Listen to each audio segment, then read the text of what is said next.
E o Oeste? E o Oeste, hein? O Oeste vai para onde? Bom, o Oeste é um ponto de discordância minha e do Lourenço até agora. Eu nem lembro do Nicola.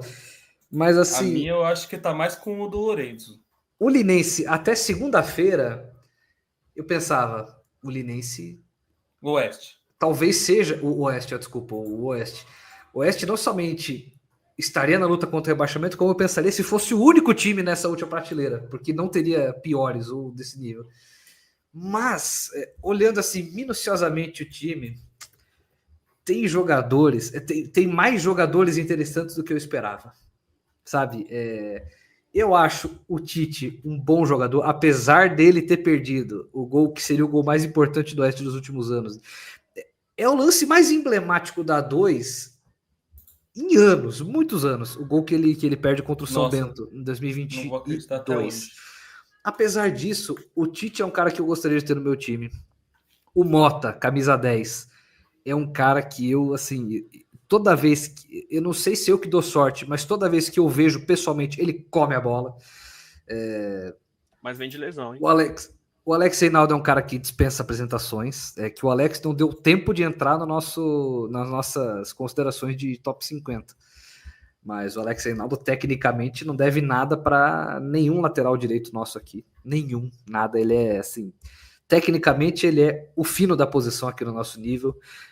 Tem o Thiago Silva, que agora virou Thiago Nunes, que vem de um título de Copa Paulista com o Monte Azul sendo uma rocha na zaga, um bom zagueiro. Tem muitos pontos de interrogação, muitas posições em que cabe uma melhora. Mas eu acho que o Oeste deu uns passinhos à frente no momento que anunciou o elenco, sabe? Eu acho que tem, em especial, 2 que estão piores. Você que acompanha o Escanteio SP, agora tem uma grande novidade aqui no YouTube. O Escanteio SP agora tem um clube de membros, que com R$ 5 mensais, você vai ter à sua disposição o triplo de conteúdo. São lives exclusivas, vídeos exclusivos, acesso antecipado aos vídeos de bastidores que a gente faz, além de um grupo de WhatsApp com a nossa equipe aqui do Escanteio SP. Se te interessou, clica no botão Seja Membro aqui embaixo. Lembrando que no iOS ainda não está disponível, então vá lá no desktop e coloca Seja Membro e com R$ 5 mensais você ganha o triplo de conteúdo do futebol paulista além da elite. Bom, eu vou discordar um pouco do Rico. Eu acho que aqui a gente falou muito da questão do elenco. Por exemplo, se um jogador não render ou se machucar, por exemplo, você tem uma opção. A maioria dos times tem uma certa opção. A sensação que eu tenho é que o Oeste, em algumas posições, se o titular machucar, o reserva, ele não é jogador de A2. Ele é jogador de Copa Paulista, de uma 3, de uma 4. A gente está falando de um campeonato em que o nível é altíssimo. Está cada vez mais equalizado em um nível para cima. O Oeste, ano passado, tinha um elenco melhor que esse. Acho que todos nós concordamos. E o que fez? Entregou muito menos do que a gente esperava. E se eu não me engano, ano retrasado também. O Oeste, com um bom time, também entregou menos do que a gente esperava. Por que ano que vem tem um elenco modesto, um dos elencos mais modestos da competição, na minha opinião, por que a gente vai esperar que entregue Zona do Limbo? Isso foi o que entregou ano passado, tendo um elenco melhor. Então, acho que tudo isso tem a ver. Faltou para o Oeste realmente reforçar o elenco. Tem algumas posições em que vai apostar praticamente em jogadores jovens, com uma certa experiência no clube, mais jovens. Em outras posições tem apostas de jogadores que não estavam nem jogando profissionalmente, talvez até tenham aposentados, que é o caso do goleiro Clever e o caso do Giovani. Giovani já jogou muita bola no Santos, todo mundo sabe, mas ano passado acho que ele nem chegou a jogar profissionalmente. Jogou 2 jogos pelo Juventude. 2 jogos, beleza, Juventude, time de... Ano passado não, ele jogou retrasado pelo Juventude. Ele jogou em 23. Ele jogou em 23. Não jogou bola. Ele tem nos últimos 2 anos 2 jogos. Pode render? Média Pode de um render. por ano, pô. Esse ano só tem a subir. Pode render, mas é um cara que assim, não dá para depositar confiança. E aí você vai ver nos outros times, até o próprio Capivariano, que tem uma posição acima, uma prateleira acima, tem caras que realmente... Me convenceu. Carlos Eduardo não rendeu. Tem um cara no banco que você pode apostar. O Oeste falta isso. E assim, o elenco dos que ficaram da Copa Paulista, a Copa Paulista foi muito boa para a realidade do Oeste, pelo que vinha apresentando nas últimas edições, sim. Era um elenco quase que a custo zero. Um elenco baratíssimo para uma Copa Paulista. Então, esses caras ficaram para uma 2, o que demonstra que o Oeste, de fato, não teve um grande investimento para a Série 2. Então, por tudo isso, Para mim, é briga contra o rebaixamento. Acho que é um campeonato de um sarrafo alto e a sensação que eu tenho é que o Oeste montou o pior time dos últimos anos dessa realidade. Quando você falou do Capivariano, você me convenceu, porque realmente o Capivariano tem um time no papel melhor. Realmente, me convenceu. Cara, Ai, que tristeza. Mas ao Mas mesmo vamos nós, hein? tempo, realmente você citou que tem alguns caras diferentes nesse Oeste. Aí eu cito o Alex Reinaldo. Dependendo do que acontecer do Oeste, ele entender, o próprio Oeste entender a realidade dele, ele tem a bola parada do Alex Reinaldo, que muitas vezes pode decidir um jogo. Você tem o Ferreira, volante, que é bom jogador, Thiago Nunes, zagueiro, bom jogador, Guilherme Tavares é um zagueiro promissor, vai ter um grande teste nessa 2, talvez ele se prove até para um campeonato maior, eu gosto muito dele. Tem alguns bons nomes, mas repito, ainda é pouco para uma 2 muito qualificada. Cara, eu vou concordar com tudo que vocês falaram. Acho que o Lô deu ponto. É luta contra o rebaixamento.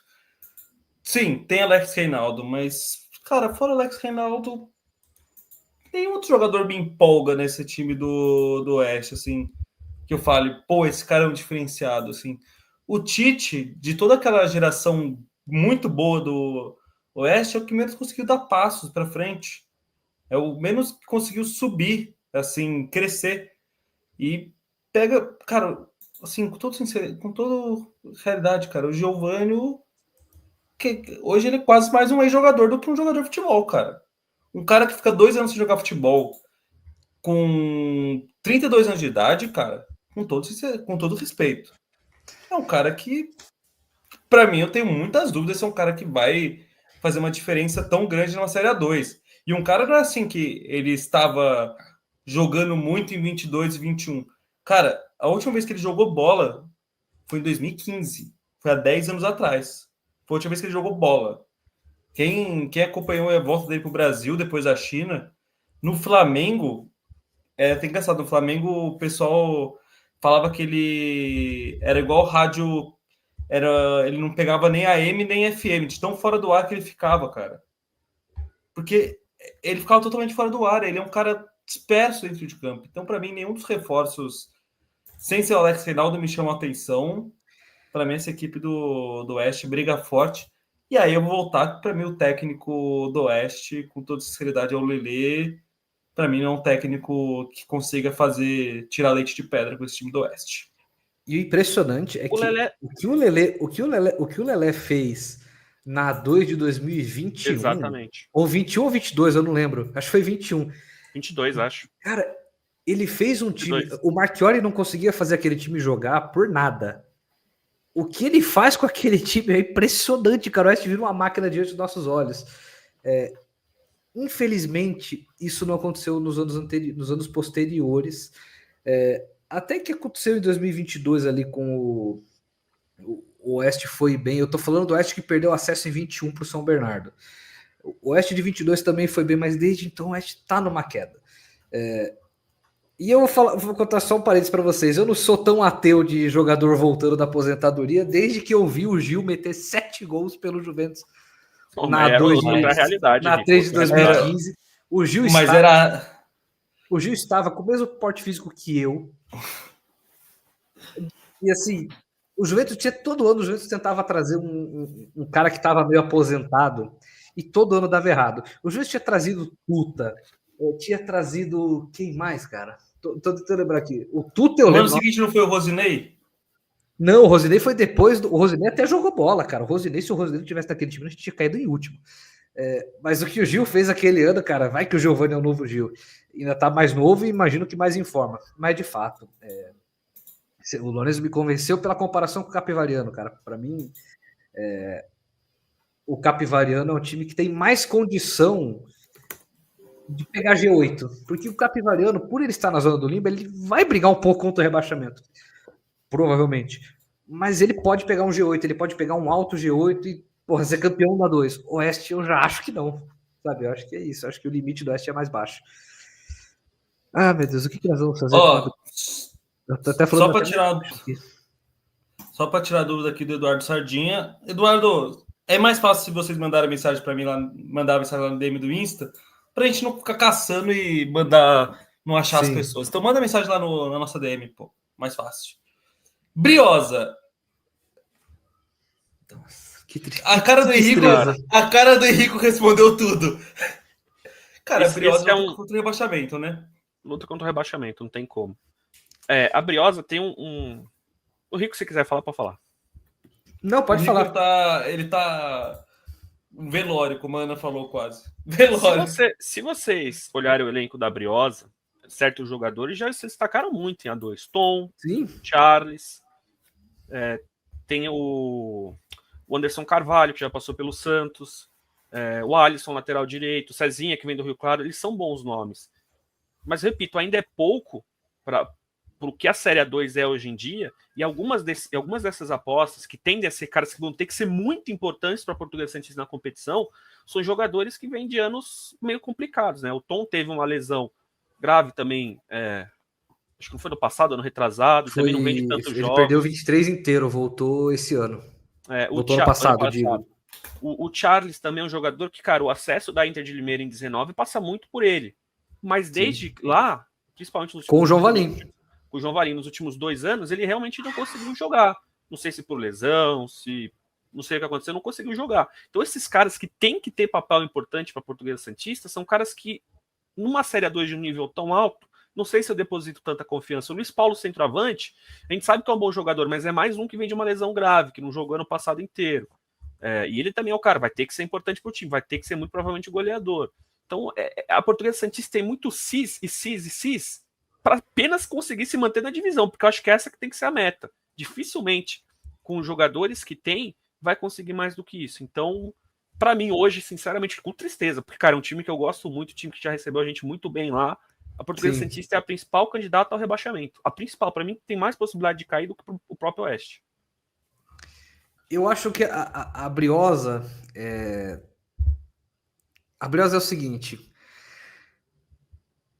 Tem jogadores bons, assim, se todo mundo aqui, se todos os times da A2 jogarem no seu 100%, a Briosa não cai, para mim.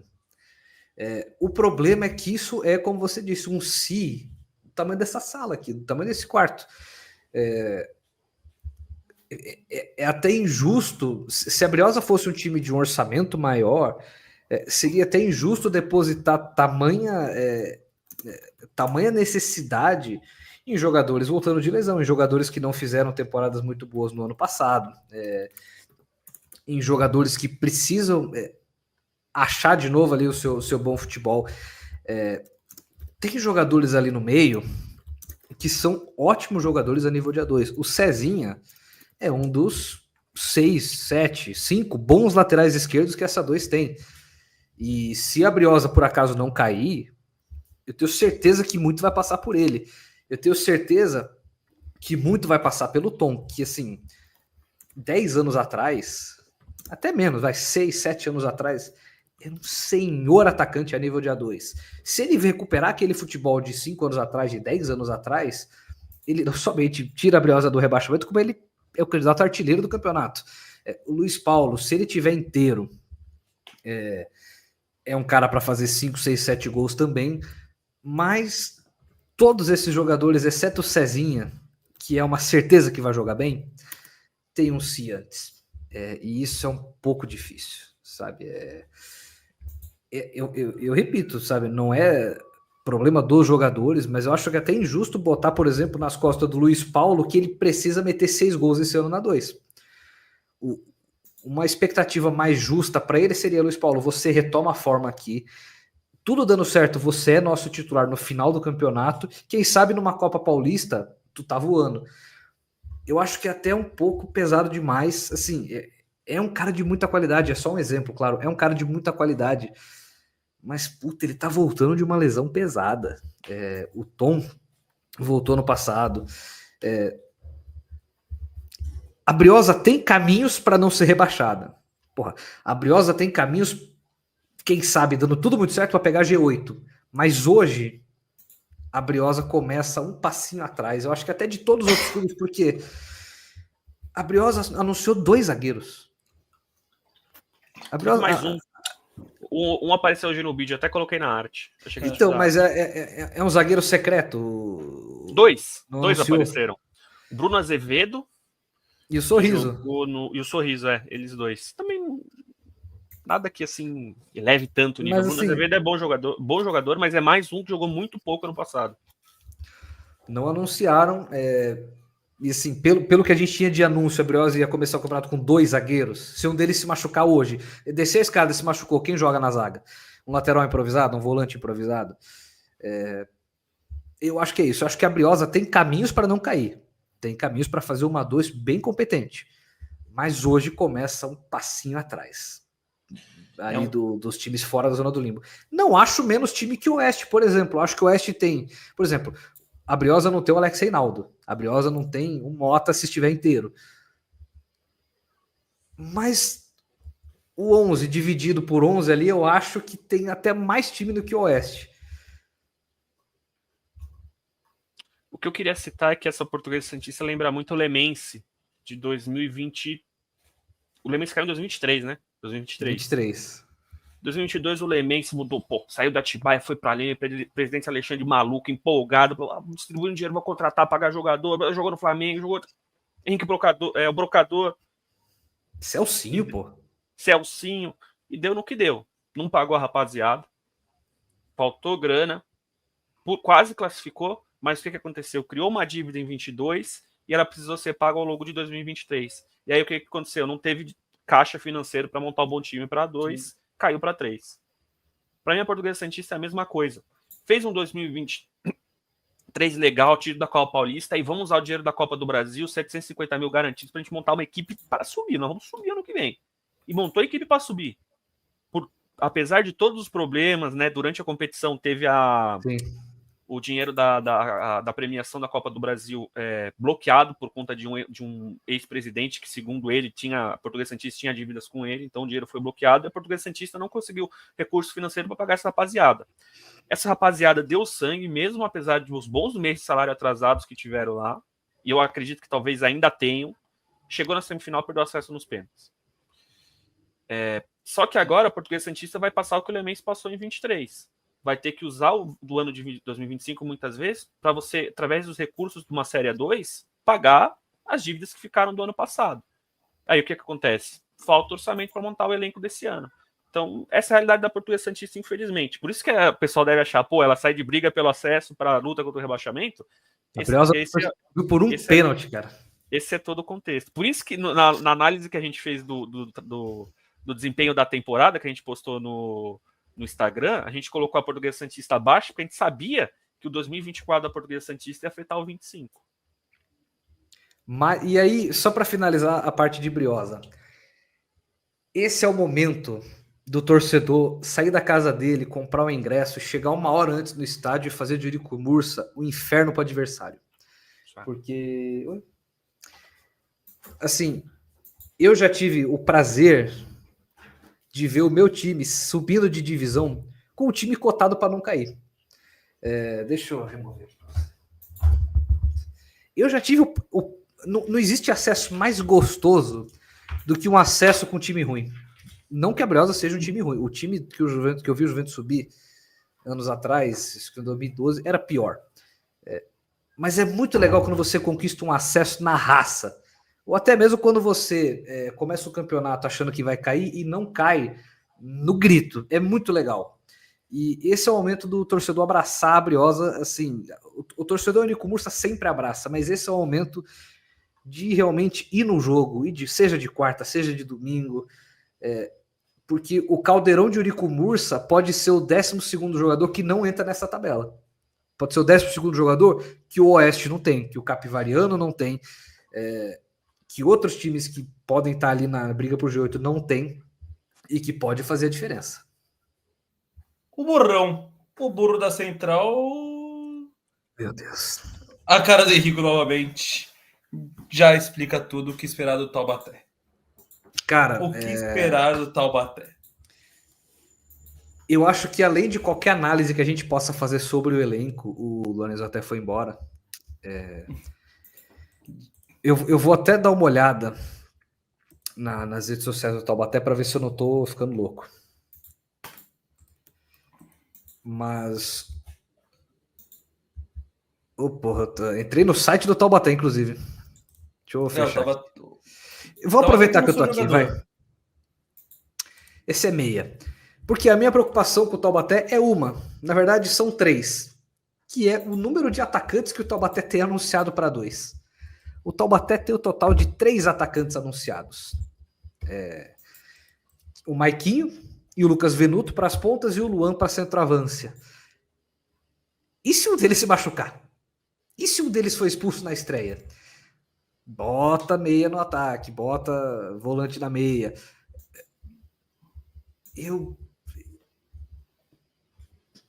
É incrível, assim, eu sou uma pessoa que eu gosto do Taubaté, mas puta vida, esse elenco me pegou, cara. Esse Taubaté Para mim, vamos ver o que o Lorenzo acha. Mas são poucos. Não me inspirou confiança, sinceramente, não me inspirou confiança. Para mim, o craque, o camisa 10 do Taubaté esse ano chama-se Alberto Félix, o delegado. Porque. Exatamente. Assim, sinceramente, eu acho que. Eu vou até falar essa pro Lorenzo. Lorenzo, estamos falando aqui de Taubaté. O Taubaté, para mim, tem alguns bons nomes. Tem o Claudinho, tem o Maiquinho, que já fez boas edições de A2, apesar de que na última não foi bem. Tem o Juan, lateral esquerdo, bom lateral esquerdo. O Peloja, para mim, é um volante de muito potencial. O Caio Felipe, lateral direito, foi campeão da A2 agora, da Copa Paulista pelo Monte Azul. Talvez seja o grande jogador em campo. Mas o camisa 10 desse Taubaté chama-se Alberto Félix. Porque é dele que o Taubaté depende para buscar o acesso da A2 de 2026. Para buscar o acesso? Na A2 de 2026. Porque nessa aqui o negócio será o cara. Bom. Não, foi boa. Não, eu tô contigo, assim, não tem muito o que falar. Porque tem alguns bons jogadores em Taubaté? Tem. Mas ainda é um elenco, ainda é um elenco muito... Curto? Falta curto, né? Tem 3 atacantes. Exatamente, assim, não é que tem um meia que a gente consegue colocar no ataque. Talvez até tenha, joga com 3 volantes, sei lá. Mas ainda é muito pouco, cara. E outra, assim, eu acho que o retrato desse time é o camisa 9. O Luan não foi bem no União Barbarense. Aí ele vai jogar Bezinha, se não me engano. Deixa eu olhar aqui certinho aqui para não me confundir. Aí ele vai pro Flamengo de Guarulhos e faz uma Bezinha absurda. Mas, repito, o nível da Bezinha ano passado era deplorável. Era um nível muito abaixo. E depois ele vai pro Nacional de Uberaba, que é daquela 3ª divisão de Minas Gerais, e faz realmente um campeonato fora do comum, né? Ele faz... mais de um gol por jogo. Ele faz 9 gols em 8 jogos. É fora do comum, realmente. Mas nós estamos falando de uma Série A2, cara. Ele é muita aposta. E até agora não tem outro nome para ser o camisa 9. Eu acho que esse é o retrato do elenco. Como é que a gente vai comparar ele com o Popó? Como é que a gente vai comparar com o Rio Claro, que tem um Cezinha? Quem que o Taubaté tem de diferente? Você tá mutado, Rico. Eu apertei o botão aqui. Eu fico pensando até no outro ponto. Ele pode ser um craque da bola. Ele pode meter 10 gols nessa 2. Mas se ele se machucar na primeira rodada, quem vai fazer os gols do Taubaté? Acho que vai contratar alguém, não é possível. Por mais que hoje era o último dia para aparecer no bid, realmente. Uhum. Por exemplo, você viu o Capivariano. O Capivariano tem Carlos Eduardo, tem o Mococa. E a gente colocou em zona do limbo. Quem que o Taubaté tem para comparar? O Venuto. O Venuto, beleza, tava no Santos até outro dia. Mas o que ele mostrou nos últimos 2 anos que eu considere para ser um jogador top de Série A2? Realmente fica difícil. Mas eu assino embaixo com uma coisa que o Rico disse, assim. O Alberto Félix, ele é mestre em fazer times modestos renderem bem. E o retrato disso é o Linense do ano passado. O Linense fez uma montagem de elenco excepcional.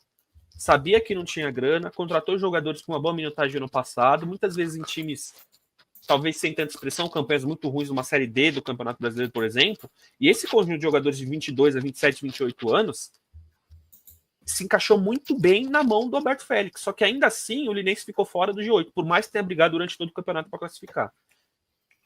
E eu não sei nem se o Taubaté vai conseguir ter esse elenco, porque assim, são jogadores que até já jogaram em times bons e tal, mas muitos vêm de uma minutagem baixíssima recente.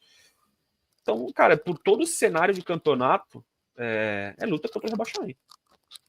Mas ainda lembrando, assim, tem poucos jogadores, elenco curto, tem muita gente para contratar. Talvez o Taubaté não tenha anunciado o elenco completo. Talvez obviamente, o Taubaté anuncie semana que vem um tremendo ponto esquerdo, um tremendo ponta direita, sei lá, Mas Mas aí... Um outro lateral esquerdo, lateral direito, alguma coisa assim. Mas a nossa análise é no dia 13 de janeiro de 2025. Se a gente botar o Taubaté na última prateleira hoje e o Taubaté amanhã anunciar que tirou o Bruno Moraes da aposentadoria, paciência. Mas aí, Rico, uma coisa que comentaram no grupo dos membros hoje no WhatsApp, que é muito real. O São José vai encarar o Grêmio Prudente e o Taubaté nas primeiras 2 rodadas. Vai. O Taubaté já vai enfrentar um time que, segundo a gente, vai lutar contra o rebaixamento.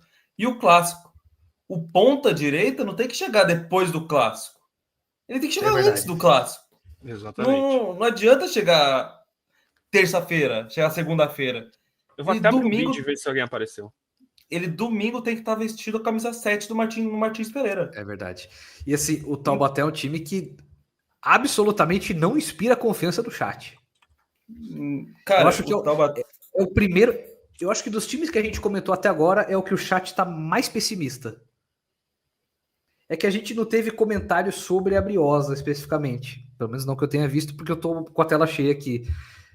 Mas é impressionante como unanimemente o nosso chat, o Taubaté, é zona do livre para menos. Já coloca ele aí na zona de rebaixamento. Eu acho que a luta contra o rebaixamento também. Puta vida. Cara, pena, né? O nível da competição tá muito alto, cara. Muito alto. Tá. Cara, e esse tá muito alto. Taubaté há 5 anos brigaria fácil pelo acesso. Não, a Briosa, pô, 5 anos atrás a Briosa era tipo pra subir. Sim. Realmente outro nível, sabe? O próprio Rio Claro, cara. O Rio, se botasse o Rio Claro em 2017 ali subindo 4, não, 2016 vai subir no 4. A maioria desses, na verdade. A gente, inclusive, todas essas discussões foram levantadas em algum momento hoje no grupo de membros do Escanteio. Então, você concordando, discordando, torne-se membro aqui do canal, entre no nosso grupo e discorde aqui ao vivo com a gente, cara, porque é muito legal esse grupo de membros. Acabou que essa foi talvez a adição mais legal para nós aqui, porque é muito legal interagir com vocês.